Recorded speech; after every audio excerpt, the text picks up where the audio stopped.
Hello, everyone, and welcome back for another episode of the Outdoor Adventure Series podcast, where we celebrate individuals and families, businesses, and organizations that seek out and promote the exploration, stewardship, conservation, access, and enjoyment of the outdoors. Visit El Paso is the sponsor of today's episode. El Paso is more than just a place on the map, it's where Texas begins. El Paso is a vibrant city with unforgettable sunsets and offers a unique blend of history, culture, and natural beauty. El Paso is the perfect destination for family vacations, couples getaways, outdoor adventures, meetings, conferences, and conventions. Today's guest is John Sproul. John is the program coordinator and manager of the Rio Bosque Wetlands Park, and the park is administered, I believe, by the Center for Environmental Resource Management out of the University of Texas, El Paso. John, it's a pleasure to have you on the podcast. Welcome. Thank you, Howard. It's a pleasure to be here. Fantastic. Now, I noticed in the show notes you're about ready to retire, and so I actually imagine you have a lot on your plate right now. So just the fact that you're taking the time out of your busy day to join us, it's an honor to meet you, and I love the work that you're doing with the park. If you could, first off, tell us a little bit about your background. I mean, I kind of shared that you're retiring. I imagine a lot of people know this by now, but you've had a really very interesting career, and that your passion around biology, ecology, birds. And so how did you tell us a little bit about what that journey's been like for you? Well, my journey to Rio Bosque was a really fascinating one. I grew up out in the San Francisco Bay Area, went to school there, and then I went to grad school in Wisconsin, Madison. I'd never been in the desert Southwest, but a job opportunity brought me down here. And when I got here, one of the first places that I explored was this large open space on the map called Rio Bosque Park. It was a brand new city park, and I was immediately taken by the opportunities for doing some real meaningful ecosystem restoration work at the site. And little did I know at that time, this was back in 1978, that about 20 years later, I'd have the opportunity to do just that. Wow. Now, I have to ask because there's I had this thought as I was reading your background and the show notes. Had you anticipated that there would be this open space wetlands area within this desert Southwest? Did it come as a surprise to you? Well, no. It seemed like the perfect site for doing something like this. Okay. And the whole history of the park is it's fascinating the way it came about. Back in that period, the history of the park is very closely intertwined with the history of the Rio Grande in this region. Mm-hmm. The river was the driving force that shaped the environment historically, particularly the high seasonal flows after snowmelt in the spring. Those high flows coming through helped sustain wetlands in many areas, created the right conditions for cottonwood willow forests to get started and get established. The river shifted around and meandered through the valley and was constantly changing the shape of the river valley, and over time allowing this mosaic of different habitats to get established, with wetlands in some places, riparian forests and others, honey mesquite, tornillo bosques and others, a whole mix of different habitats. It was a real important part of the natural heritage of this region. And it's a different river today, and a different river valley environment, very different river today. As our species, of course, has been modifying the river valley environment for centuries, but some of the biggest changes have been in the last maybe 150 years. One of them came when Elephant Butte Dam was completed up in New Mexico, upstream of El Paso, back in 1916. When that dam was completed, that pretty much eliminated those peak flows that used to come through here in the spring, in May and June. And then about 20 years later, in the 1930s, the river was channelized. All the old meanders and bends were taken out of it. It was straightened, confined within levees, really disconnected from the floodplain. And once that was completed, some of the few remaining wetlands in the valley were filled in and put to other uses. Most of the native riverside forests were cleared away, the remaining forests. And we almost completely lost a real important part of the natural heritage of this region. But the other part of the channelization project that was significant was that here in the El Paso region, the Rio Grande is the international boundary. And when the river was channelized, the boundary changed. All those dams were taken out of the river, and the alignment of the channelized river was selected to try and equalize the amount of land switching from one country to another. Some areas switched from United States territory to being Mexican territory. Others switched from being Mexican territory to being United States territory. And one such parcel eventually became the original Rio Bosque Park.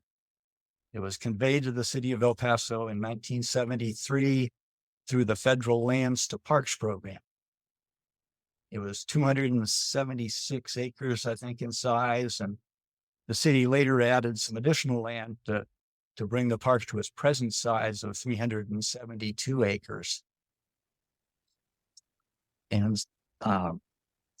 so the park actually has an old former bend of the Rio Grande winding through it that was rebuilt back in 1978, or 1998, I'm sorry, as part of the efforts to really initiate the restoration work at Rio Bosque. Okay. I have to share, or I don't know, it's no surprise, I guess that's probably a better choice of words. Man has this habit of really making these whole scale changes and not really realizing the impact, or not thinking the here and now versus 10, 50, 100, 150 years out into the future. I know there are dams being deconstructed up in the Pacific Northwest. I think Columbia River, some of the Columbia River dams.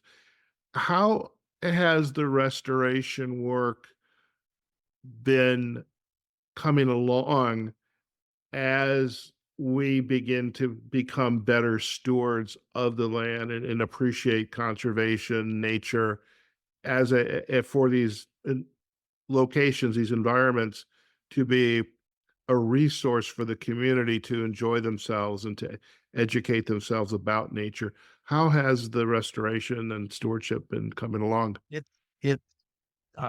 has been coming along nicely. It started. The park was created in 1973. There was some initial planning and some very ambitious plans developed to develop about half of it with recreational features and leave about half of it natural. There weren't any funds to do a lot of the intensive development that was planned, and gradually the thinking changed that maybe the whole park should be left as a natural area. The U.S. Fish and Wildlife Service back then, in the early 1980s, started suggesting to the city that maybe some treated wastewater ought to be delivered to Rio Bosque and used to create some wetland habitats. And so the idea was being introduced very early, and it took about 20 years for it to take hold. But eventually we got the opportunity to actually implement a project at Rio Bosque. Okay. And with the history of the the region and the Rio Grande, the Rio Bravo, which I believe has another river that has some impact in this whole area. How has the what have been some of the other changes that you've seen as you have been here in this ecosystem? And is it a combination of just wildlife and growth in terms of the plants and the flowers? What are some of the big changes that you have seen over the years? Well, once we reached the point where a restoration project, a wetland project at Rio Bosque was going to be a reality, and this was in the mid to late 1990s. It was done as a mitigation project that was part of another project in El Paso that involved building a concrete line canal along next to the river from downtown El Paso down to the area where the park is located. And it was built largely with federal funds. It was the American Canal Extension Project. So as a federally funded water project, it had to have a mitigation component. And the studies that the Fish and Wildlife Service did to evaluate what would be appropriate mitigation, the conclusion was that creating about 30 acres of freshwater emergent wetland habitat would be appropriate mitigation, and that Rio Bosque Park was the best place to do it. So in the mid-1990s, and the International Boundary and Water Commission was the lead agency for the canal project. So as it began preparations for building the project, it also approached the city about using Rio Bosque for the mitigation wetland. The city was very enthusiastic. Different city departments, state and federal agencies, nonprofit groups, Ducks Unlimited played a prominent role here, all got involved and began planning for a 30-acre wetland at the park. And Ducks Unlimited made the foresighted suggestion that 30 acres of wetland habitat is great, but we've got a 372-acre park here. Maybe we can use that mitigation wetland as the foundation for a much larger project, one that involved the entire park. And everyone was totally receptive to that idea, round to go with it. And Ducks Unlimited got a planning grant from the Meadows Foundation in Dallas, Texas, and developed engineering designs and plans for the project. It involved rebuilding that old historic river channel, creating these large shallow basins that could be flooded by diverting water out of the channel, installing a whole water delivery system, clearing a whole lot of the exotic tree salt cedar that's not native to this part of the world, that at the time was the dominant vegetation at the park. And it was all set up so that treated wastewater from an adjacent wastewater treatment plant could be the source of water for maintaining the wetlands. All that work was done in 1997. Of course, it involved a whole lot of grading and excavating and clearing and reshaping the landscape. And when it was done, a large percentage of the park was totally cleared of vegetation, set back to this early successional stage. And then in the years since, as the vegetation's recovered, we've been trying to steer that recovery in the direction of the native plant communities historically found in the river valley. It sounds like you have hope. And because I often will ask folks, do you have hope based on their area of expertise and what we're chatting about? And your years here working at the park and doing the research and helping to be a voice for restoration and ecology stewardship, my sense is you have hope. Where do you see this evolution? We had a vision of what we wanted to see it eventually evolve into, and we knew it would take time. Right. Natural systems don't just spring into being overnight. It's all these interactions of all the organisms over time that shape them. But we had a blank slate to work with, and And little by little, um, and really, it's been 25, 26 years now. Now it's totally changed. And you do have, it's like you're taking a walk back in time when you visit the park. You get a glimpse of what much of the river valley once looked like. Oh, that's amazing. Now, uh, let's talk a little bit more about the park itself. Who's going to be coming out to the park to visit it or to do research or to study in this environment? It's a whole mix. Yet the park visitors range from people who are out for exercise walking, or for walking their dogs, riding bicycles, photography, birding, running, whole mix it, and just enjoying getting out and enjoying nature and connecting with nature.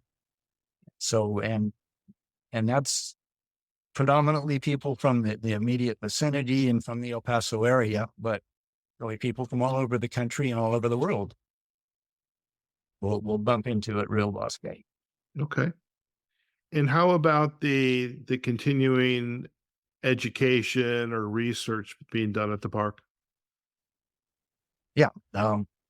We'll be doing a tour tomorrow morning, as a matter of fact, and have school groups and other groups coming out all the time. And research is just ongoing. Okay. I know the OWAA, when we have our conference, we have free conference tours and post-conference tours, and I'm very excited. I know I've signed up for a couple of them, and to be honest, I can't remember exactly which ones, but it just seems that this whole area just it's phenomenal. I mean, I'm learning so much about El Paso itself between the Franklin Mountains, Red Yeah. Sands, Rio Bosque, and for the life of me, there's oh God, it's where the rocks are. Waco tanks. Waco tanks. Thank you so much. I should hit myself for not remembering that because that was one of my last interviews. And I just think there's so much in the El Paso vicinity that just outdoor adventure and whatever your interests are, it's out there in El Paso. When you visit the park, when you have friends and family to come visit, or a colleague comes in from out of town to visit, and you take them to Rio Bosque, where's your go-to place within the park that you really want to show people? It depends on the time of year and what's happening. And um, well, like uh, one of the interesting developments that's taken place in recent years, we throughout the time since the wetland project started, the restoration work started, we occasionally had beavers moving onto the landscape. And during the early years of the project, we only received water for a limited time of the year. So beaver would move on into the park and do quite well when there was water there, but then everything would be dry for 9 months out of the year and the beavers would leave. But over time, through a lot of work and effort, we eventually reached a point where we had a variety of different water sources available. And that combination of different sources meant that we can count on having at least some water at the park throughout the year. So Okay. our most recent beaver arrived in 2019, and that was the first one that came under those much more favorable conditions with permanent water around. So instead of leaving, it has stuck around ever since. Oh, And wow. over the last couple of years, it started building dams all along the old river channel. We have 5 beaver dams along the channel right now, and those are always interesting to visit. Okay. I'm really amazed that here the park is going through its evolution, its restoration and mitigation projects. There not being a beaver there. And I kind of wonder is how did that beaver end up in this vicinity and then obviously decided to stay Yeah. and do whatever beavers do. But it's just amazing that they even showed up to be able to start to influence the ecology. Yeah, they have had an up and down history in the El Paso region. Okay. They were a common species maybe 200 years ago, and then with the fur trade, there was a big decline in beaver numbers in the region, and with more intensive agriculture late in the 18th century, they went into a further decline. By 1970s, in the 1970s, it was thought they were completely eliminated from the El Paso area. But over the last 40 years or so, they've been getting a little bit of a foothold again, starting to come back. And the first individuals started showing up at the park around 2000. And presumably these have been young animals dispersing from their birthplace, trying to find some new unoccupied habitat. And they found their way into Rio Bosque and thought they discovered something wonderful all to themselves. And in those early years, they did leave every time the park went dry. And then the border wall was built. The first iteration of the border wall was built in 2008, 2009, right next to the park on the west boundary of the park. So after that happened, it became much more difficult for a dispersing beaver to find its way in here. But eventually this one did in 2018.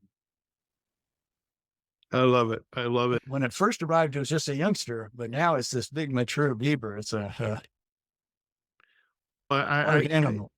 Yeah, and I mean, it's a testament to their resilience and persistence. Yeah. And also, I mean, the park itself is a testament to resilience and persistence, because I think at the end of the day, I think nature will always win eventually. Exactly. You just got to give it a chance. Yeah. When members of the OWAA come to visit, again, I alluded to, we have a pre-tour and a post-tour. What can our members expect when they're presented with Rio Bosque? I don't know, will you all be presenting at the conference? Or I know we have visitors going to be visiting the park. Do you have a sense yet, in working with Visit El Paso, of what our members might expect? I don't know exactly how it'll all work out yet, but if there are opportunities to show a group the park, I'd welcome that opportunity to show a group around. Fantastic. Well, I can tell you that's going to happen, whether it's you or one of your associates, which brings me to another question. In addition to yourself, who's on your team? Who helps support you? Well, we in terms of the day-to-day work at the park, have an assistant manager who works with me and who knows the park really well, and he's about to become the manager when I retire in a couple of weeks. So we're the day-to-day steady presence there. Then now we have a fantastic volunteer support group, the Friends of the Rio Bosque, who provide volunteer support in all aspects of the park. On the ground work, with the restoration work, with leading tours, with outreach in the community, education programs, advocacy on behalf of the park, fundraising. And so they're a big part of what's been accomplished out there over the years. And then we've got this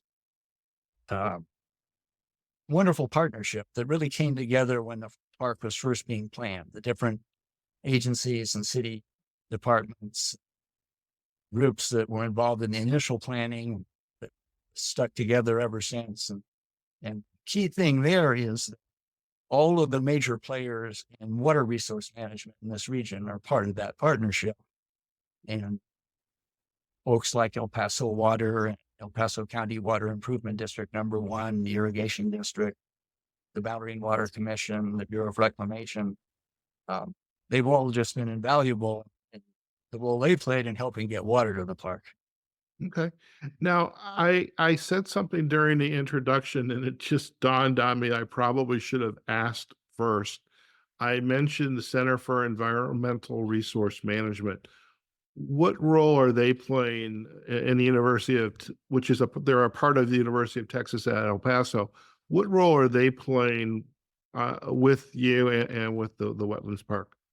When uh, all of the planning was being done for the original park, all of the different groups were very enthusiastic about planning for what could be accomplished, but none of the different partners in the project that were willing to take on the ongoing management responsibility once the initial site preparation work was completed. Mm-hmm. There was a fear of the costs involved, I imagine, and uncertainty what all might be required. So there was a search to try and find some entity that would agree to take on the management responsibility. And this was again back in 1995, 1996, around then. There were several dead ends, several blind alleys that were pursued to try and find an entity that would do this. And ultimately, UTEP was approached and very quickly said, this is a great fit with our mission in terms of the educational opportunities, the research opportunities, providing new recreational opportunities in an underserved part of the river valley, and realizing the economic benefits that would come from Rio Bosque's development, helping to make the whole region more attractive as a destination for ecotourism. Excellent. And so that's how UTEP got involved. Okay. And I love how this is so many entities have come together here.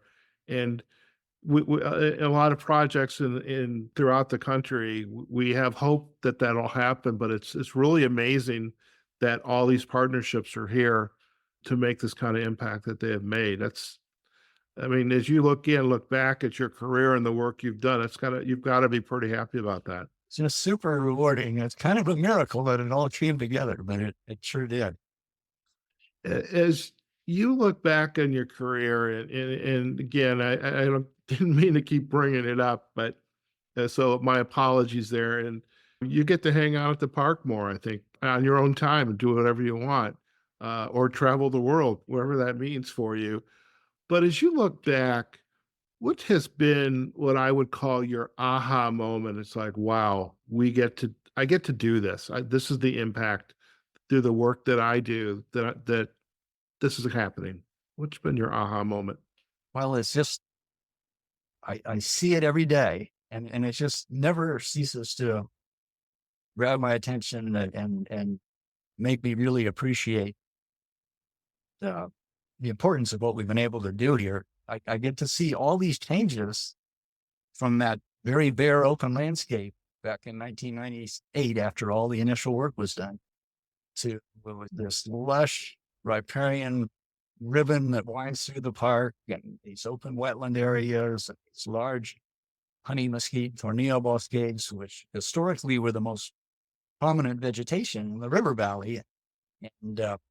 And today that's the case at Rio Bosque also. It's a real good reflection of that historic river valley environment. So that just amazes me every day.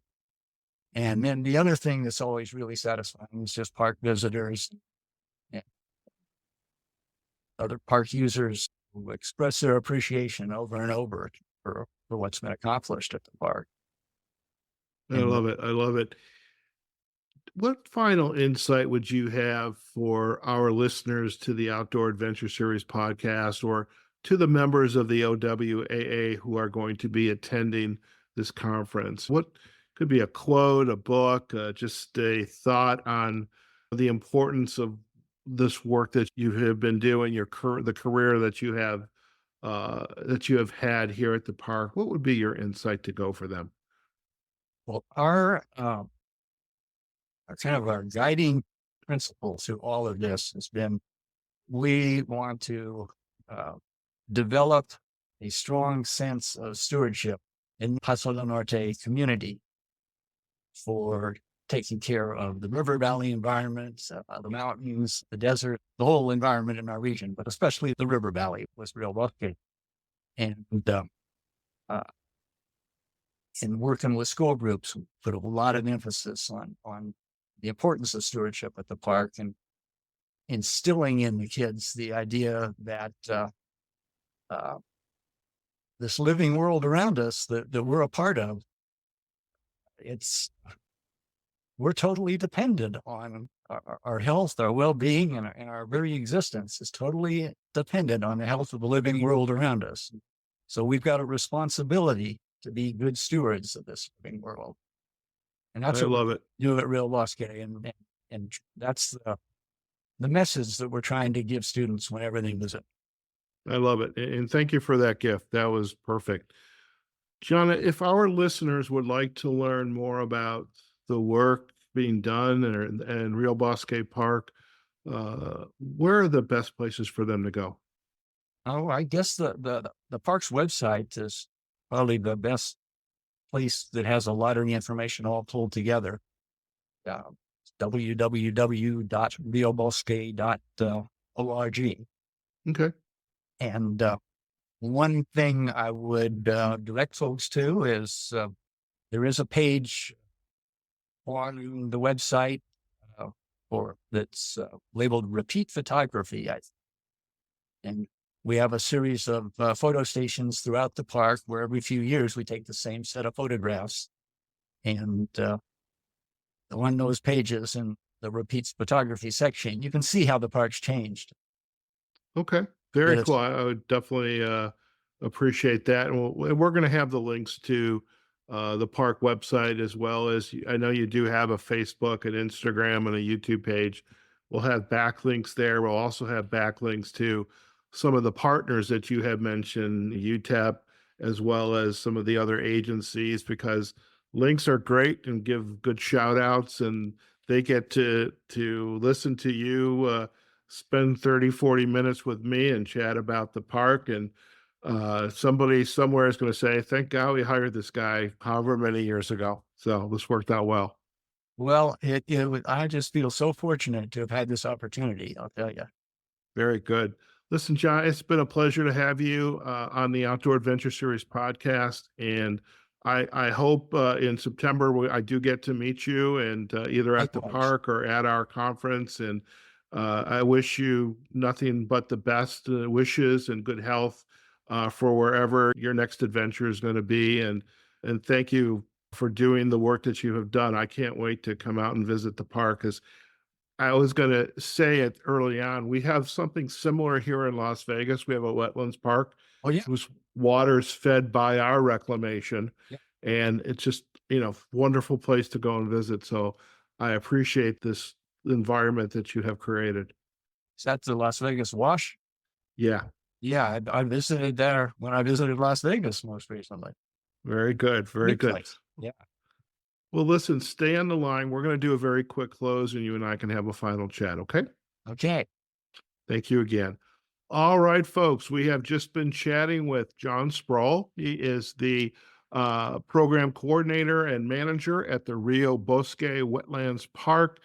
And I have to tell you, just hearing John's chat and looking at the website and the park, this is a must visit when you go to El Paso. And for my fellow OWAA members, I hope you're going to check off Rio Bosque either as a pre-tour or a post-tour after the conference. And I've got to go back and look at my timeline, because I think I might need to make some adjustments and expand the number of days I'm going to be in El Paso, because I really want to see this park. And if you are interested in the Rio Bosque Wetlands Park, do visit their website at riobosque.org. We're going to provide links to it, as well as to the social sites of Facebook, Instagram, and YouTube. We'll also have some backlinks to some of the partners that John has shared. Now, again, we want to thank Visit El Paso for sponsoring this episode of the Outdoor Adventure Series. Thanks for their support. And because of this, we can introduce you to guests like John. Now, to begin planning your El Paso getaway or outing, visit the Visit El Paso website at visitelpaso.com. As for the Outdoor Adventure Series, you can find us on our website, outdooradventureseries.com. We also have our pages on LinkedIn and Facebook and YouTube.